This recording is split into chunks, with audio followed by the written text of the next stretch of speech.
pétales avec des feuilles embrassantes. Ce Lychnis floscuculi vient d'être identifié. Il rejoint le trèfle, le bouton d'or et le vulpin des prés dans l'inventaire floral.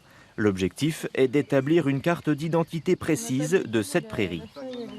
Ça serait un peu comme si on prélevait notre sang pour prendre l'ADN. En gros, ce qu'on est en train de faire, c'est plutôt physiquement, on voit ce que c'est. Après, c'est quand même mieux de savoir exactement ce qui la compose. Et une fois qu'on sait ce qui la compose, on sait comment intervenir dessus. Ces étudiants préparent un BTS Gestion et protection de la nature. Ils travaillent rarement sur des milieux exploités par des agriculteurs et s'orientent généralement vers des métiers de préservation de l'environnement. Alors cet exercice est l'occasion pour eux de rencontrer d'autres acteurs du territoire. C'est pas un inventaire pour faire un inventaire, ça va être étudié, analysé, avec un contexte qu'il y a autour. C'est pour ça qu'on va interviewer l'agriculteur ensuite. Et avec tout ça, on va faire un dossier pour mieux comprendre la prairie.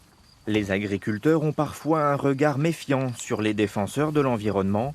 Les étudiants pourraient découvrir une espèce remarquable dans la parcelle, synonyme de contrainte.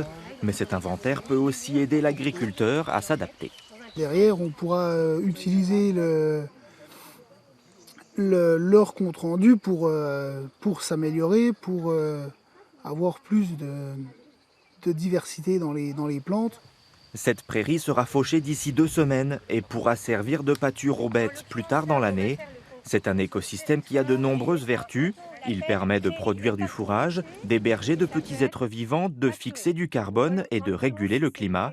L'heure est donc à la concertation. Il ne faut pas opposer l'économie et l'écologie, justement. Il faut qu'on essaye de trouver des compromis pour avoir le maximum de biodiversité et le maximum de production dans le système, quoi. Les formations de protection de la nature ont le vent en poupe.